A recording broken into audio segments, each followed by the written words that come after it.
morning. It's turned out nice again. How's it going, guys? You all right? It's Saturday, the 2nd of December, 2023, I think. How you doing? All right? Yeah, just been for my haircutting. Yeah, God, it's nice to get a bit of civilization again. I've been up in Scotland, in the Scottish Highlands, and the internet was terrible. I did record you videos when I was away, right? I tried to upload them, but it was like dial-up, like, you know, back in the 1990s or something.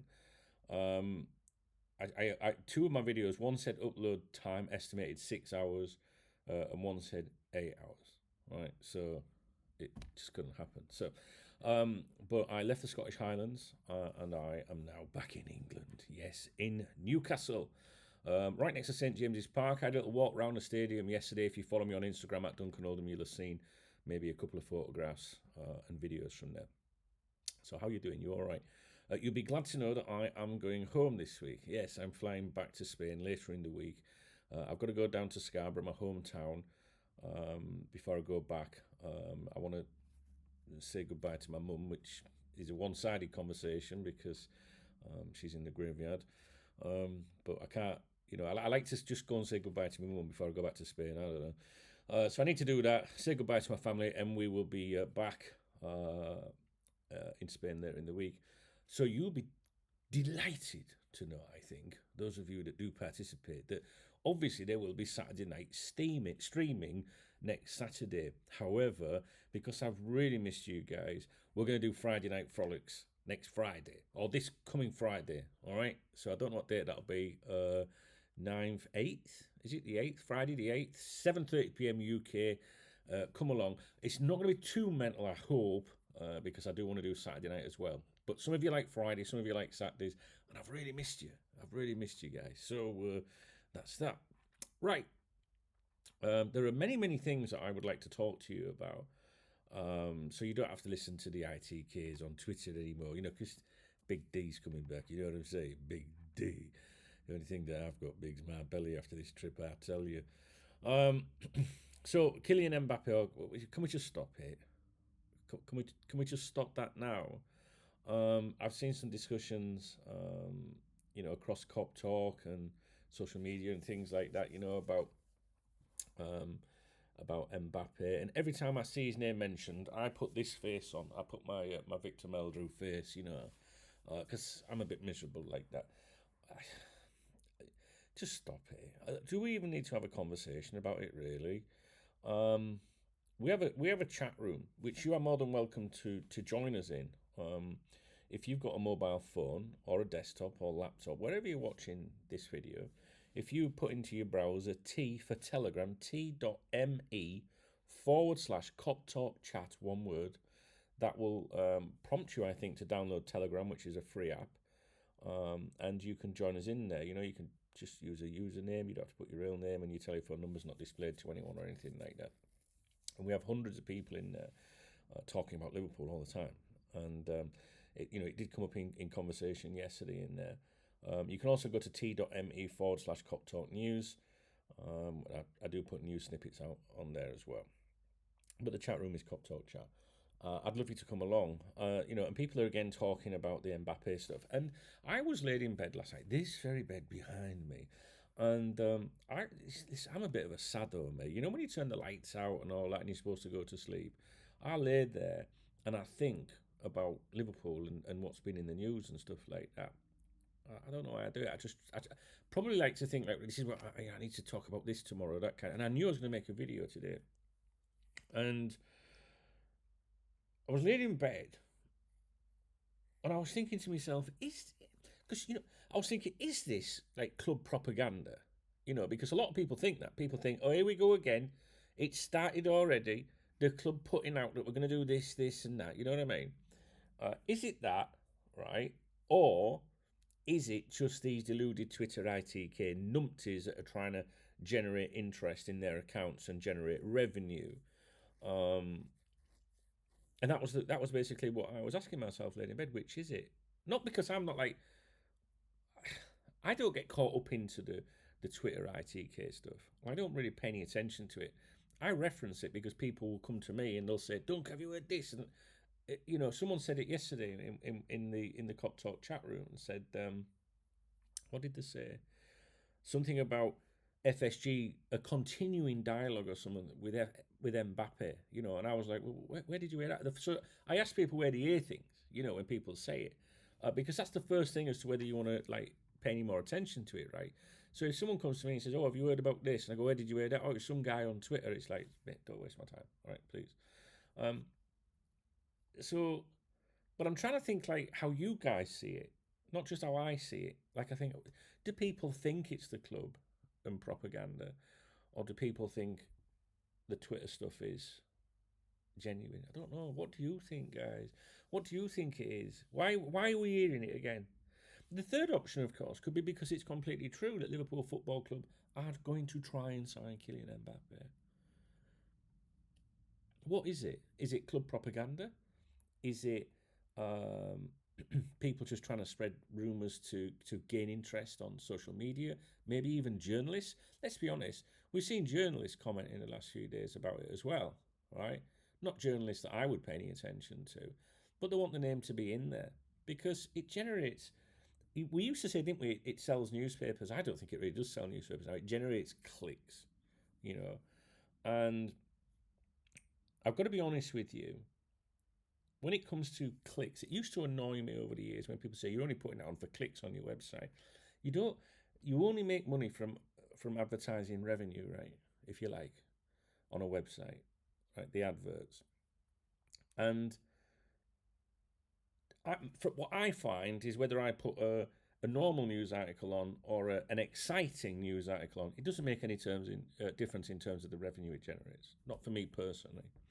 When you go to, when you see a website that is full of advertising, those are the ones you need to be dubious about, in my opinion, right? So there is someone that's pretty high profile on Twitter.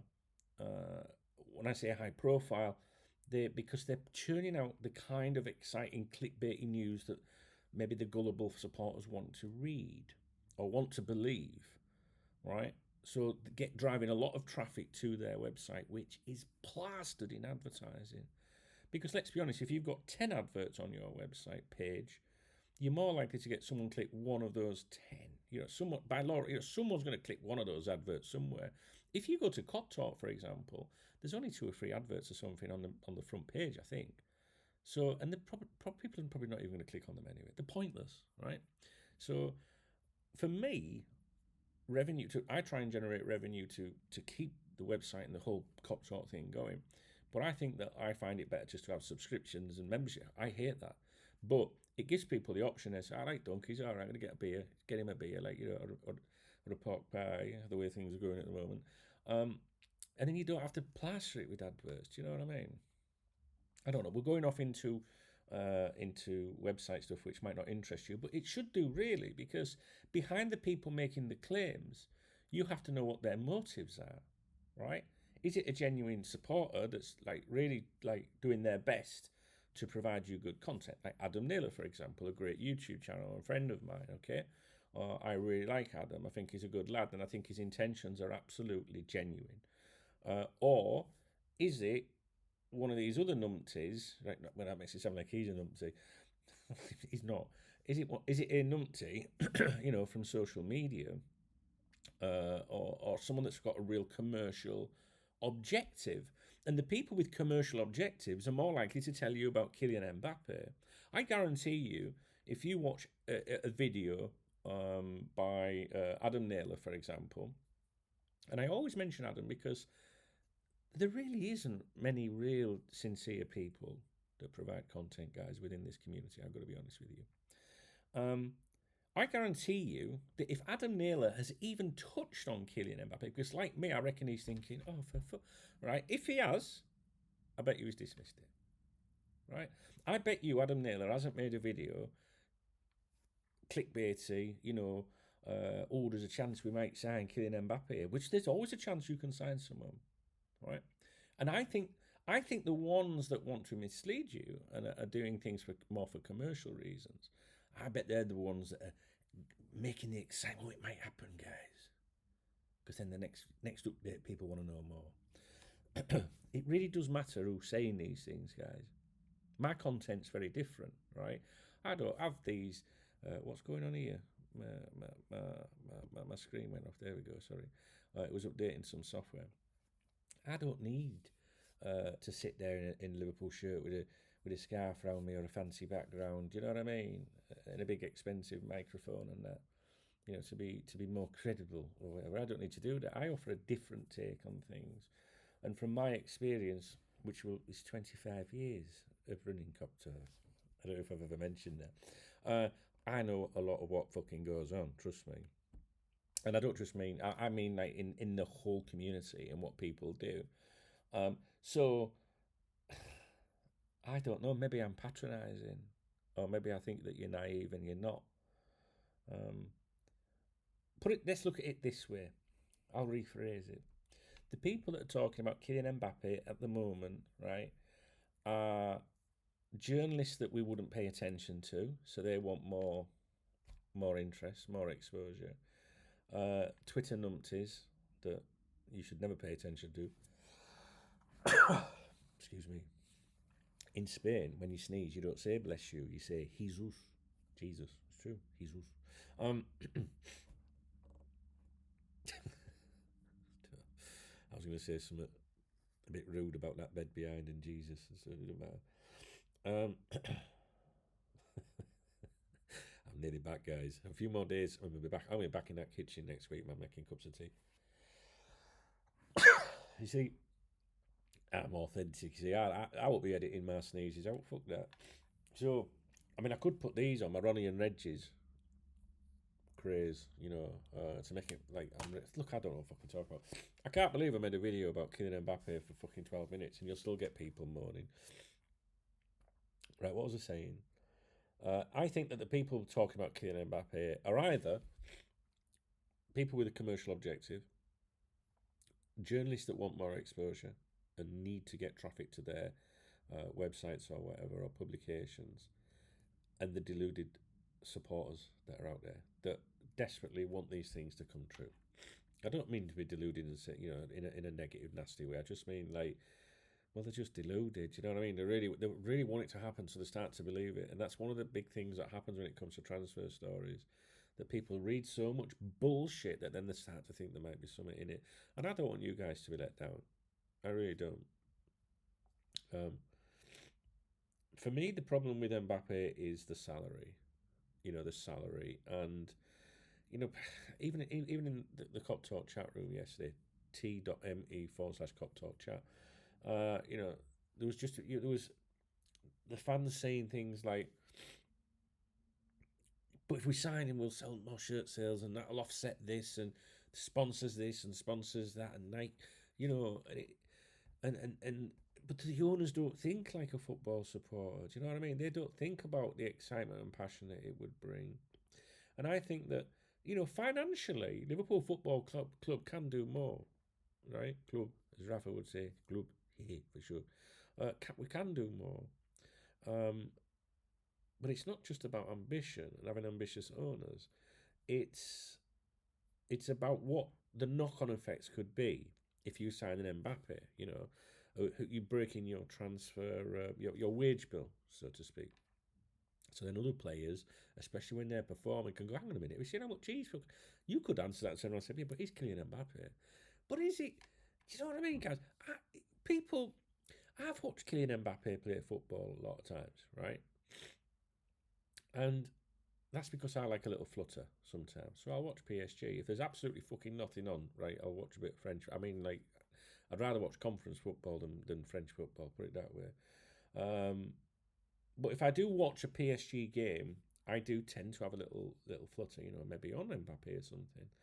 And he always fucking lets me down. But there's no doubt he's an outstanding class player. But sometimes I just think to myself, is he really worth, you know, the money that they talk about? You as a football support man, he's worth anything, give anything. You know what I mean? Like we would have done that with Bellingham, right? But sometimes you can get brilliance from other players, you know. I don't know. I'm not trying to play down that Mbappe is not worth it. I can't believe I'm even talking about Mbappe, to be honest with you. But you know, I haven't made a video for you for ages, and I just wanted to touch base. I've got lots of opinions. I recorded videos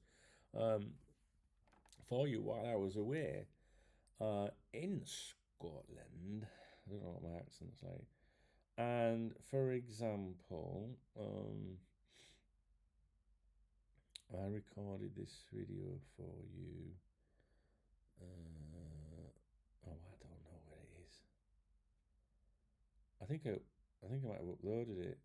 I think it's on here eventually. I think it took about a week to upload. I was at the Culloden battlefield. Do any of you know about that? And I was stood in the middle of that battlefield, and I recorded a video for the Battle of Culloden took place.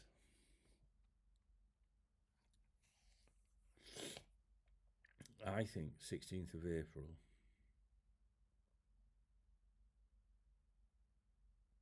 (1746). I need to know now. Battle of Culloden. What did I say? 16th of April, 1746. Fucking DK Bigman. So I was stood in this huge. I think I've deleted the video. By the way, if you're not a regular viewer of my channel, you're probably moaning now, saying, "Get on with." Well, nobody gives a fuck what you think around here. These videos are for my friends. Let's have a look. Trash, recycle bin. Yeah, here we go.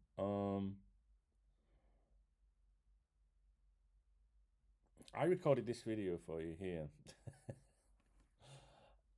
I don't know if you can see this. Oh. I don't know if it.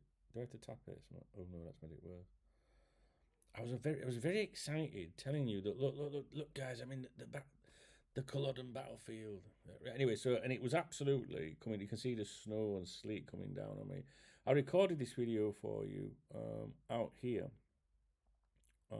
and I'm complaining about the snow in my hair, and basically just waffling as I do, like I'm doing now. And I'm pointing out where the battle took place and everything, because I'm really intelligent like that. But in that video was actually about Mo Salah. Mo Salah, as Fabrizio Romano would say. That was about Mo Salah and his contract situation, contract rumours, rumours about an extension and things like that, which I addressed in that video, but I couldn't upload the video. I don't know, something went wrong with the internet, but it's the same thing, right? So at the moment, we're seeing speculation about Mbappe possibly coming to Liverpool or attempts to sign him, and then maybe Mo Salah will extend. We're seeing these positive and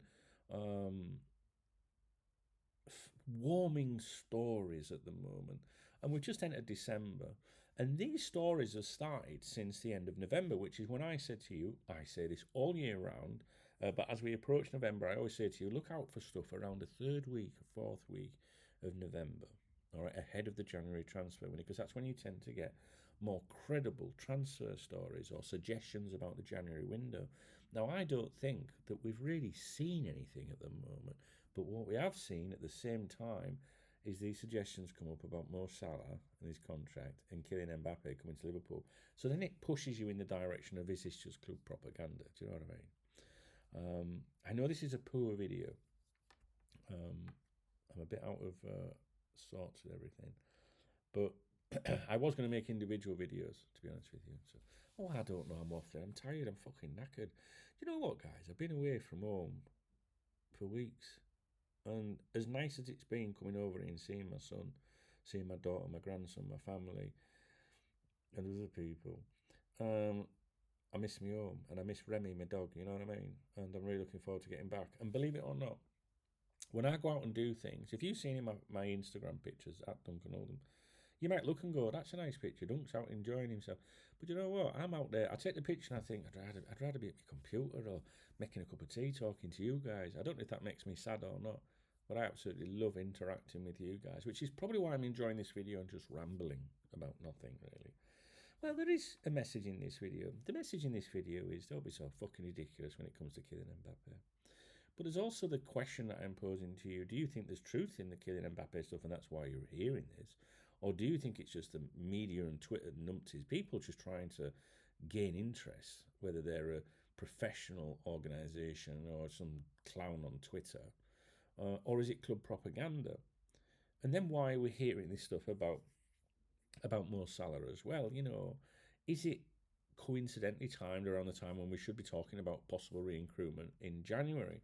And we haven't even got on to the André situation yet as to what's going to happen with him and where our interest lies with that. And I've got to be honest with you, it's a little bit quiet on that front at the moment. All you've got is journalists, especially Brazilian journalists, putting reports out there. And if you were to read 5 individual reports about André at the moment, whether they were from Brazilian journalists or British journalists or whatever, you could read all 5 of them, and I guarantee when you put those reports down or turn your phone or however you're accessing news, you'll read those 5 reports and you'll sit there and you'll go, I'm none the fucking wiser. Because nobody actually knows what's going on. Oh, unless you're a Twitter ITK, obviously, because they're getting briefed all the time. Fucking hate them cunts.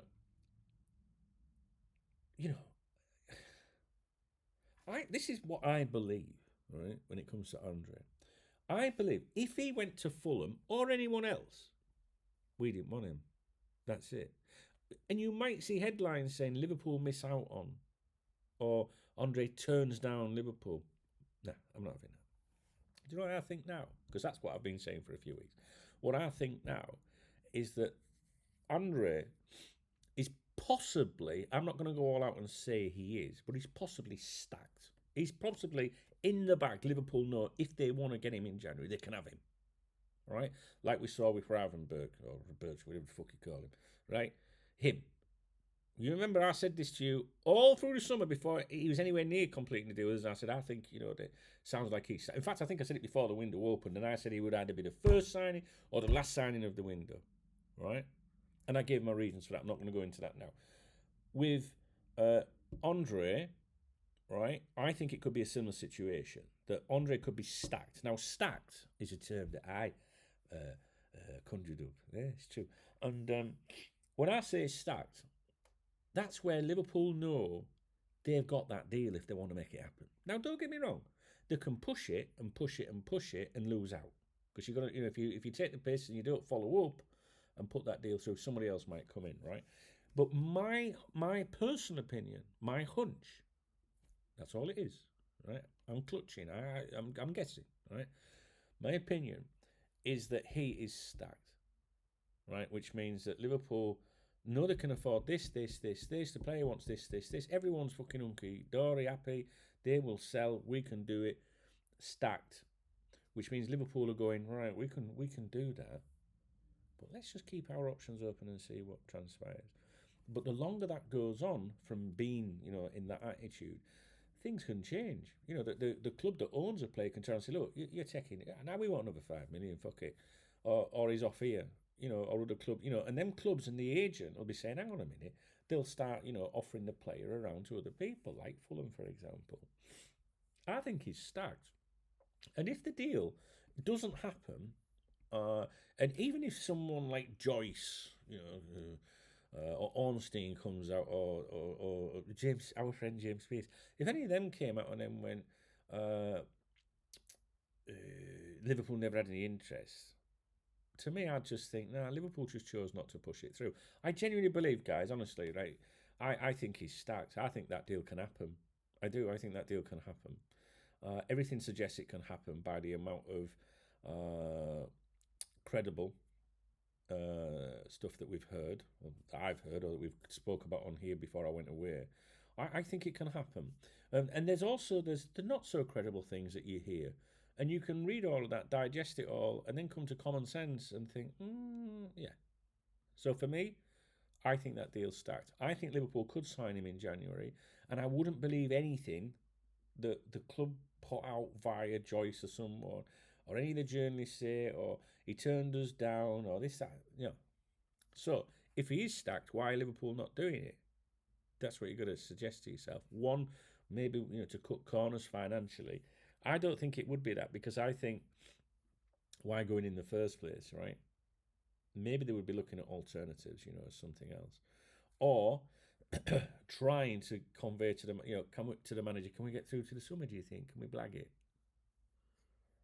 So I know everybody at the moment says it won't happen, or it's unlikely to happen, and maybe that's true. But me, I think it's stacked. So I won't be surprised if he ended up at Liverpool. But if he ended up at a club like Fulham, I'd just say Liverpool didn't fucking want him. That's it. I'm telling you guys, I'm really confident with this one that he's stacked, honestly. Mo Salah, the contract situation will be here all day if I continue to waffle on about that. But the Mo Salah one is very strange. Like I say, I did make that video in the middle of the Culloden battlefield. Pop up randomly in the middle of a battlefield to talk about Mo Salah. I think I'll be here too long if I was to go into the Mo Salah situation. I don't believe any of the reporting at the moment. I do not trust his agent. Run me a bath. Run me a bath. Rami Abbas. Oh, Remy Abbas. Yeah, Remy. Sorry, my dog's called Remy, so we call him Remy Abbas. It's a Saturday night streaming thing. Thank you, Matthew Beale. No, I don't trust him as far as I can fucking throw him. I wouldn't be surprised if it's being conveyed. If the Salah camp are, I'm not sure how old Mo Salah is. I have an idea how old he is, but I want to be specific for this. I just want to be sure. I don't know when his birthday is, that's why. Okay, so he's 31. He's not 32 till June, so he'll be 32 going into next season with Liverpool if he remained at Liverpool. I wouldn't be surprised if Run Me a Bath is saying, my client, he can still play, at the top of his game, in Europe at the moment. So what are the chances, could we do something a little bit further down the line?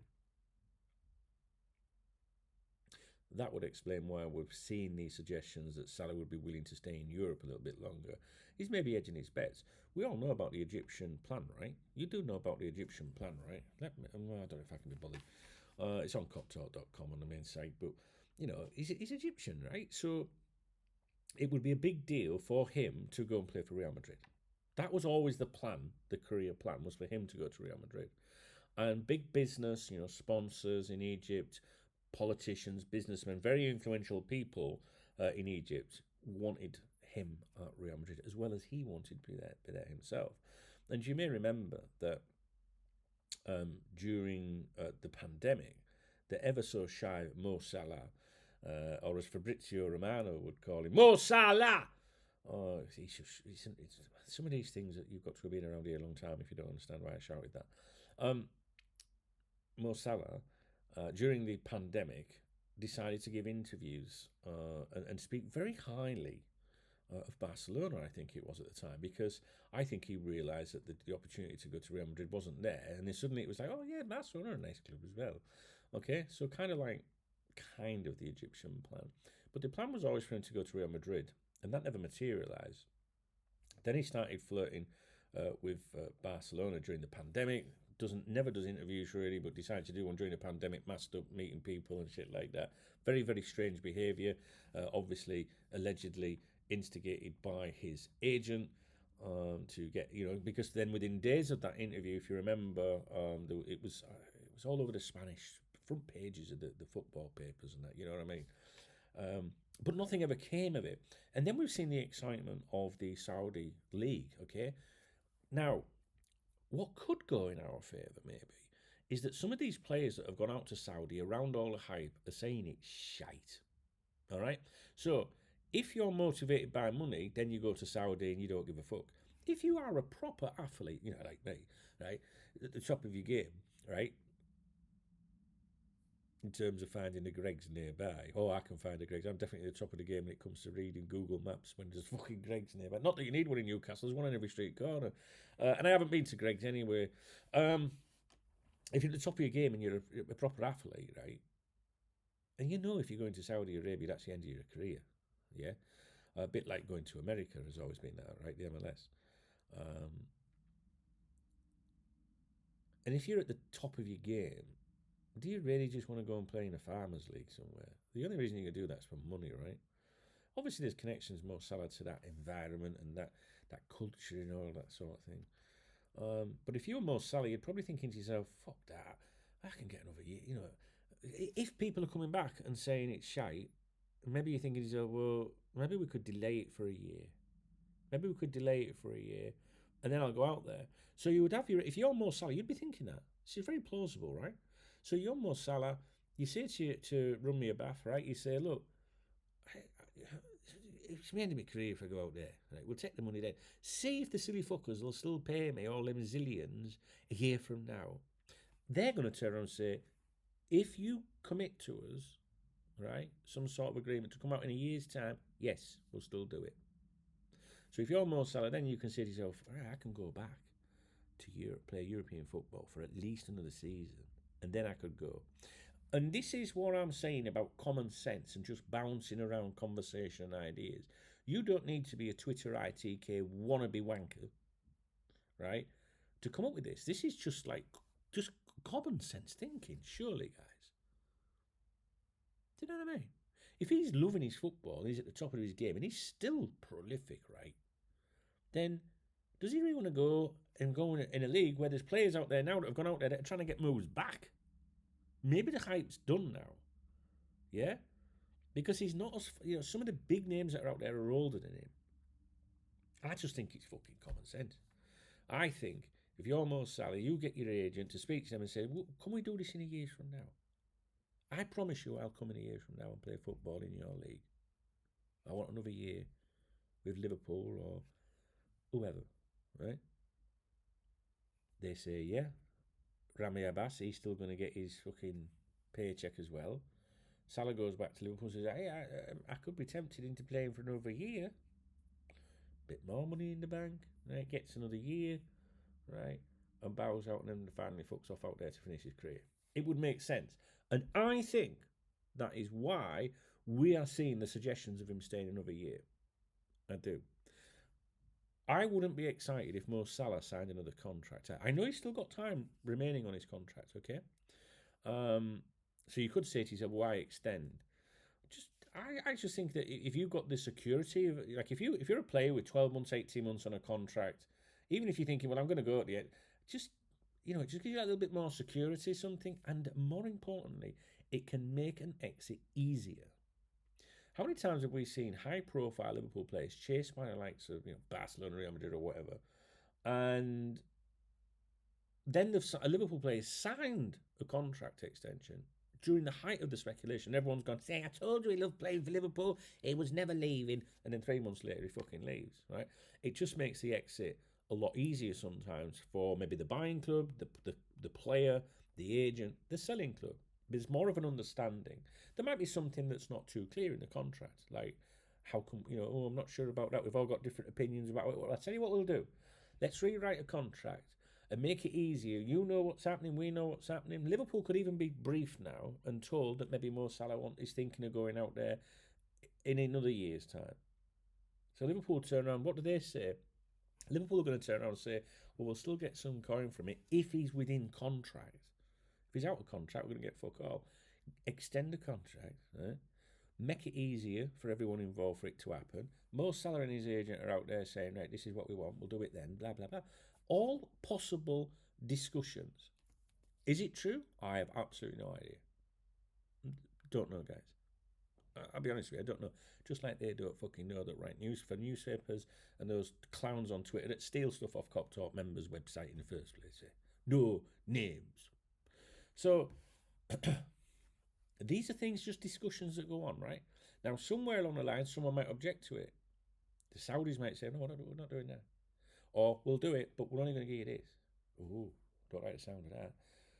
Liverpool might go, oh, hang on a minute, you want more? You want a higher term deal than what we've already given you? No, we'll extend for a year, but we'll give you a little bit less, because you're getting older now. But then Salah's camp says, fuck that, if he's staying another year, you give him more, or you at least match the existing terms. So there's all these little conversations and possibilities going on that will work themselves out. Mo Salah might leave next year, but he might leave the year after. We don't know, guys. And anyone that's telling you any differently is lying to you. I am of the opinion that if something was set in stone right now, that I would know about it. Truthful. That's what I think. And there's not even any whispers or anything. So all we're seeing is these little suggestions in the media at the moment, which I think is Rami Abbas. I think he's responsible for it. Okay? Have you missed me? Have you missed these really long videos talking about all sorts of weird shit? Well, it's Christmas time, innit? So I've been in England emptying my sack. I mean, no, I've been in England doing other things that Father Christmas does. Like buying Christmas presents for my grandson. I haven't really. I don't do Christmas presents, do you? One, I've got no fucking money to buy a Christmas present for anyone anyway. They'd be lucky if they get a fucking card. My grandson, yeah, he's I don't know. He does it all right. What did I buy my grandson? I bought my grandson an NYPD T-shirt from New York recently, and I did buy him a Glasgow Rangers kit. Yeah, but I bought him a Glasgow Rangers kit when I went up round Ibrox because apparently he wanted one. So if he wants one, he gets one. You know what I mean? Although he supports Man City, the little bastard. What's that all about? I think I put a video on here, didn't I? If you go back 2 or 3 videos or one video, you'll see the little. Can't do about that. At the end of the day, Lee can support who he wants. You know what I mean? But fucking idiot. So yeah, I have been doing a bit of Father Christmasing while I've been in England. You'll have to decide where, and Scotland. You'll have to decide whether I mean emptying my sack like Father Christmas does, or whether I've been buying Christmas presents. You miss me, haven't you? I can tell you miss me. Can't see a thing for them. I've missed you guys. I really have, and I guess I could have uploaded 3 or 4 videos, 10, 15 minutes each or something like that. You would probably earn more revenue from doing that, but yeah, you know what I mean. You look after me, don't you? You watch my videos. If you thumbs up my video, if you leave me a comment, that'll make me very, very happy. Do you know what I mean? We don't need to, deploy the tactics of these so-called content creators. We'll keep it real around these parts. And you'd make me really happy if you hit that love heart. There's a love heart under the video. There is. Yeah, it's like buy me a pint. Now, if you're a Muslim, you don't want to encourage me to drink alcohol. It's the same as buying me a coffee. Yeah, peace be upon him. What else is there? Video description. Cop Talk VIP member. Please become a Cop Talk VIP member at Christmas. Fuck me. Yes, winter months are very very difficult for sure. For sure, Rafa says that. For sure. Winter months are very difficult, but we've been here a long time, and hopefully, we'll continue going. And with your support, that will be the case.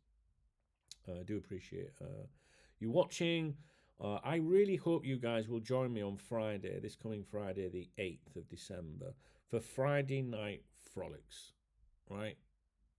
I mean, like, we'll have all the cardboard cutouts, and we'll have a drink. What do you reckon? Can you say that? Do I look like happy? I'm happy because of you guys. I am. Now, we get a lot of people watch the videos that don't care much for me, the community, you, or anything. They just drop in. We're not bothered about them. I'm talking about the many, I don't know how many of you there are that enjoy my videos. But if you look in the video description, you'll see a list of people, for example, that supported me through 2023. And that's not an extensive list. Most of the time, the people support me on a Saturday night and I'm too fucking drunk to remember to add the names. So if your name should be in there, do tell me, because that list was for 2023. And we'll start a new one on the 1st of January. And hopefully we'll have some new supporters next year. I do really miss you guys. Cop Talk is my life. And you make it...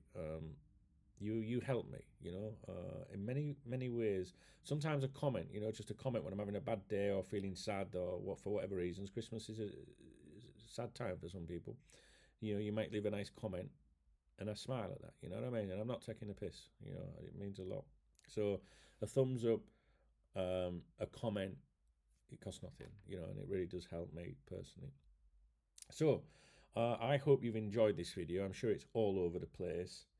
But that's me. All right. Today is Saturday. I have put on a lot of weight in the United Kingdom.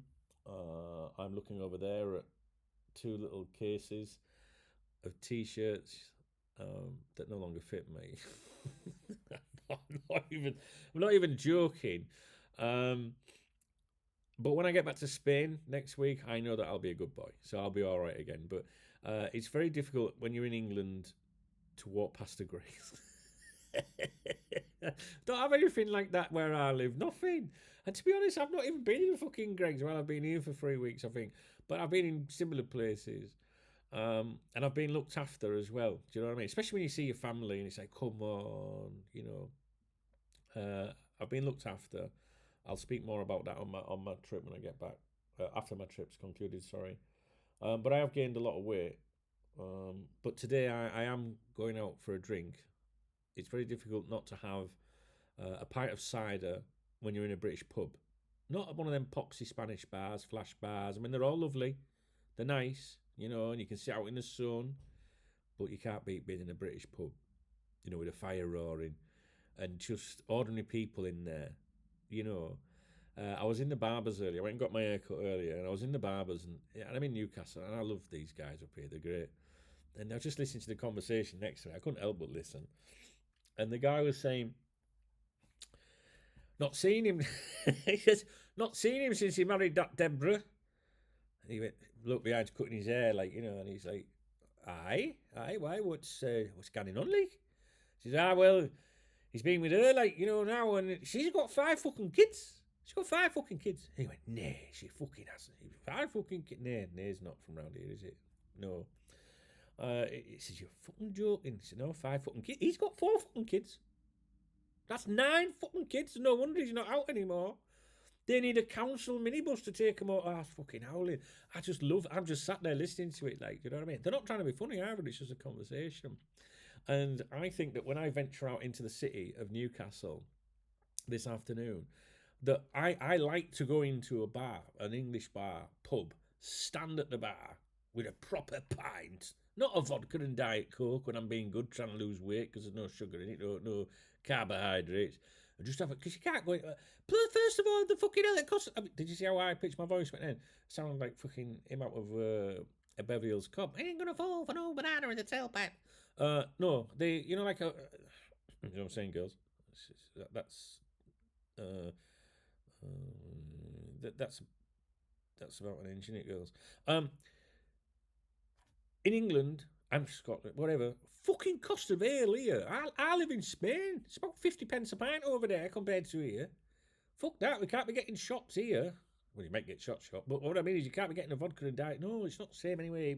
Even if it was fucking free, who wants to stand at an English bar in an afternoon with loads of fellas with flat caps on, fucking moaning about the wives, and you're having a little vodka like that and a bit of coke? Fuck that Diet Coke. You don't want that, do you guys? Now I want fucking pints. So today I'm going to go and have a right good fucking drink. So I hope you wish me well. Hit that fucking love heart, because that'll cheer me up while I'm out. I'll be. Think about this. Think about this. Hey, look, I'm grifting. Think about this, right? I could be stood in the bar this afternoon, right, having a whale of my time, brilliant time, right? There could be a nice, like, foxy bird at the end of the bar, all the tattoos spelt right and everything, right? Classy, right? And I could be looking at my phone and thinking, oh, look at time. I really should get off, and I shouldn't really be spending well I'm here, to be honest. And then, boom! Do you know what I mean? Red Dave 301 has bought a super chat thing, super like love art thing, whatever it is, and I might go, oh, see, do you know what I mean? I can go give myself another pint then, and then I can go, all right, darling, all right, hey, how's it go? You all right? Yeah. I don't talk like that. I'm a lot more smoother than that. You know what I'm saying? I said, you know what my nickname is? No, the Silver Tongue. Anyway, fucking, you can tell I've missed you guys, can't you? Right, okay, then I'm off. So yeah, anyway, I'm off on Lash. Yeah, I'm off on Lash this afternoon because it's my last proper blowout. My last drinks. I mean, I'll be having a drink with you guys on Friday and Saturday next week, but that'll be vodka. I'm going out for cider, and I love cider. And yes, I am going to be looking like the Michelin Man by the time I put my coat on. But you only live once, eh? But I guess the downside to that is if you don't look after yourself, you die a bit quicker. So I do try. But I'm going to have a drink. And then I've got something exciting planned for this evening. So you'll have to watch my Instagram at Duncan Oldham to see. Oh, and they've let me back on Twitter. My Twitter account's back at Duncan Oldham. Fucking shit you not. Do you know what I did? Right. When I got banned from Twitter for sticking up for a mum that I didn't even know. Right. I saw a video online of a mum in a roadblock by them Just Stop Oil Tramps, right? And she got out of the car and said, "Can you please move? I've got a sick child in the car that I'm taking to hospital." And they wouldn't move for her. So I retweeted that and said I'd have got her through, regardless of the consequences. I'm sure most of you, if you saw a mum in distress and some tramp blocking the car and they've got a sick child in the car, that you would, right, get that woman through. Well, that's what I would have done that. Right? I don't mean, like, I'm not a violent person. I'm passive as fuck, make love, not war, right? But I'm like, if I see that on the street, when I say consequences, I mean maybe the consequences of arrest, right? The police say you can't touch some. I'm like, oh fuck, he's moving. That woman's going through. Look, sir, you're in the way. So the Twitter banned me, right, without a warning. I didn't get a takedown request or anything. They just said your account is suspended immediately. Threatening violence, right? So I appealed 4, 5, 6 times. Every appeal rejected. I wrote to Elon Musk. I fucking did. I did. And I sent it recorded delivery to sign for, right? And I sent it to every address that I could find for Elon Musk. Well, I went full on, yeah. Now, you might be thinking, this is a bit fucking... Well, I got my account back, didn't I? Like, why else did I get my account back? They rejected all my appeals, and then suddenly, out of the fucking blue, the other night, it came back online. Fucking did, yeah. So, if you go to twitter.com/Duncan Oldham, you'll see I've pinned the thing. It says, following your appeal, we made a mistake, we're sorry, and all that. I don't know what I mean, but I didn't appeal that one. But anyway, so I'm back on Twitter. The thing is, when they suspended my account, I lost the Church of Dunk. Some of you'll know about the Church of Dunk, which was a way that people could subscribe and support the Twitch channel, but I lost it because they did that, so I'm fighting to get that back, all right? I might have to write to Elon again. Anyway, this is a very long video. Hope you've enjoyed it. So tonight I am up to something really exciting tonight. So if you follow Instagram or Twitter at Duncan Oldham, you'll see what I'm doing. Because I'm sure you won't be able to sleep unless you know. And we will be back, all being well, on Friday next week, 7:30 p.m. UK time, for a good sesh. Now, please do leave a comment about any of the stuff that I've waffled on about. Anything you want to bring to my attention. And I'm in Newcastle for a few days yet. I will try and make some videos for you during the week. If something important comes up, I will, because I've got internet again now. I didn't have it up there in Scotland, so. But next Friday, yeah, and then from that, I have no plans, to go up. But there for Christmas, we're gonna have a Christmas party on here. If you want to come to that, Cop Talk staff party. It's just me, like, but we'll have a laugh. And I'm so like happy to be talking to you guys. I really, really am. One final thing: when I drove to, I don't know where I was driving, but I was driving up to the Highlands, and it was probably about a 4.5 hour, 5 hour drive, 4 hours, 4 to 5 hours from Glasgow. And I was in the car, and I put a playlist on Spotify, and it was all the songs that we play on a Saturday night on here when we're live at Crank the Flange. Obviously, please go on Spotify and search Crank the Flange DKB remix, because if I don't tell you to do that, Shaun will be angry with me. All the songs came on, and it made me think of you guys, and it was just super cool. All right. I know I live a sad life. I do. Thumbs up, comment, buy me a pint or a coffee if you're Muslim, right? And if you really want to make my Christmas this year, please become a Cop Talk VIP member. The information's in the video description. All right. Okay, guys. I do hope, jokes aside, I hope you did enjoy the video. I'm really, really sorry if it was terrible. But we'll be all right when we get back into a routine again. And I just want to thank you for being with me throughout the year. I do appreciate you taking the time to watch my videos and leave comments. Thanks, guys.